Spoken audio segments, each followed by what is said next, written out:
once again to the Not A Lot of People Know That Part 2. Or in other words, Nick's verbal diarrhea for the second time running. You lucky lot. Now you're out there holding in your sweaty palms and all them grubby little fingers and hands are holding the second re-released singles box set from Iron Maiden. The second week's Now We're Running. Now we're onto a cruise. Women in Uniform, you've just listened to it. Invasion, you've just listened to it.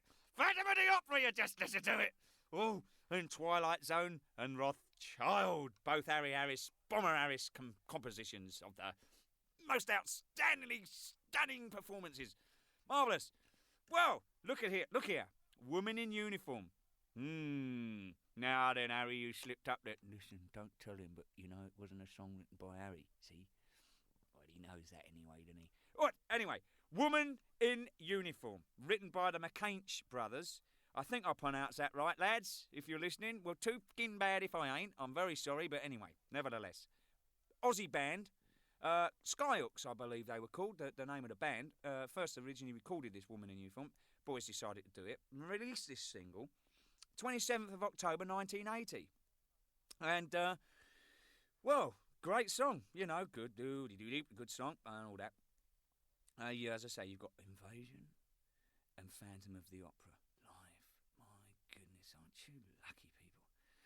Gosh, I don't even have this stuff at home. You know what? I'll tell you, one of the reasons that we're releasing all these bits and pieces through EMI, not only to celebrate 10 years with such a great company as EMI, but not a lot of us have got a complete set of their singles and all that stuff, so it's really just so we can get the whole collection going. Yeah, so anyway, nevertheless, right. Now, Mike Kenny made his debut in the video of as Eddie, I do believe, on the very first promo video. Well, I'd say the first promo, the Invasion video, was the first rock promo, one of the first rock promos by a British rock band. I suppose if you think Queen's Bohemian Rhapsody was close to that, you know, I think they were probably the very first band. But it was quite visionary if you think of the importance of videos now. You get it? Quite vision. Yeah, all right, okay, we'll cut the crap and get on with it. All right. So, there you go. First time the band's ever released an A-side by somebody else. And, yeah, that's cool. And, by the way, Invasion was part of the band's, the stage set that the boys used to use in the late 70s. And originally, it was released on the Soundhouse tapes. We all know about the Soundhouse tapes. Take that if you don't. Ooh, I'll give you...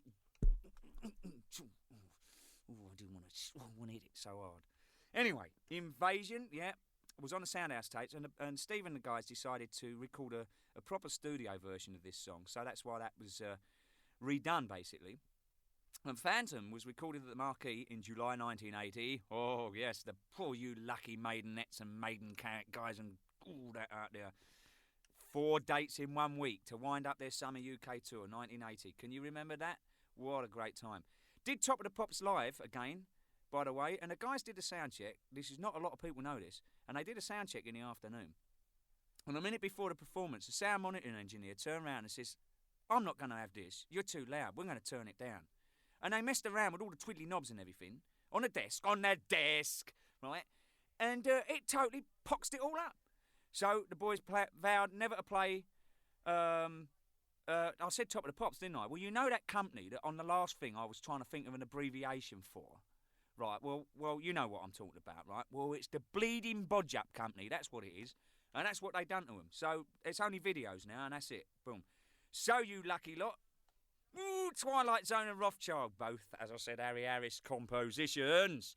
Released the 2nd of March, 1981. Got to chart position 31. Not bad, eh? Oh, by the way, the Women in Uniform and Invasion and that got a 35. I think I forgot to mention that. If I did mention it, too kin bad, all right? So, Twilight Zone and Rothschild, that was recorded as part of a Killers session at the turn of 80 and 81. Now, Martin, he actually couldn't be there at this particular session, so the boys produced Twilight Zone themselves. Quite clever when you think about it, aren't they? Playing it and producing it at the same time. Amazing. Anyway, so they decided to release this Twilight Zone on the Killers album. And so the boys and Rod sent a telex over to Japan, see, and explaining all the details of the song. So the Japanese, they're funny lot, aren't they? They took it literally. And the song was printed as Details of Twilight Zone. My goodness, that's a cracker, isn't it? By the way, boys and girls, if you know your trivia, Mr. Adrian Smith joined the band in that particular part of time, didn't he? Yeah, now, Twilight Zone, this happened to be Adrian's first single with the band. Now, not a lot of people will remember that, but then again, probably they would. So I'll stuff it in my pipe and smoke it. H joined the band in September 1980, and as you know, on the back of this, or as it's a double A side, it was Rothschild, and Adrian had to learn Rothschild. It was sort of part of his audition, you know. He also had to show the boys that he could kick a football and down a pint of beer in 5 seconds. Oh, well, he managed both of them with no problem. Now, Rothschild, he had to do the business. Well, all I can say is this. He must have done a fucking good job, hasn't he? Eh? Because he's steaming, and he's right there, see?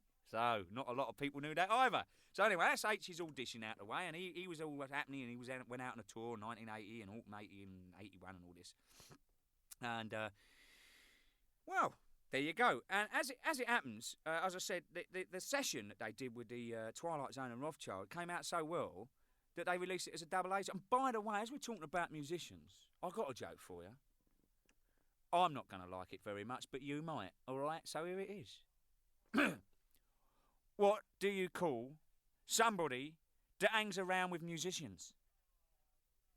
Oh, no, not that one, surely. All right, a bloody drummer, all right? Now I've said it. And now all the boys are happy I've got that one out the way. Thanks a lot, Rod. There you go. Oh, by the way, I was in a band called Trust around that period of time, and in fact, the boys, we came out with Iron Maiden on their Keyless tour of Great Britain, and not a lot of people know that either. But we had a great time. We did about 3.5 weeks with the band, and we had a serious. It was great. Well, what can I say? Not a lot anymore. I think I've just about covered all that one. So I'm going down the pub to have a beer. Ta-da!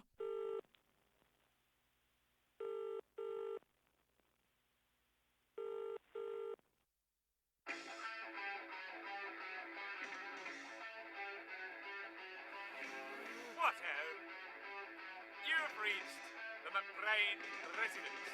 Now look, don't mess around. You paid for the phone call. Use it. Leave your name, your number, all that good mumbo jumbo, and we'll get right back to you after the tone. Bye!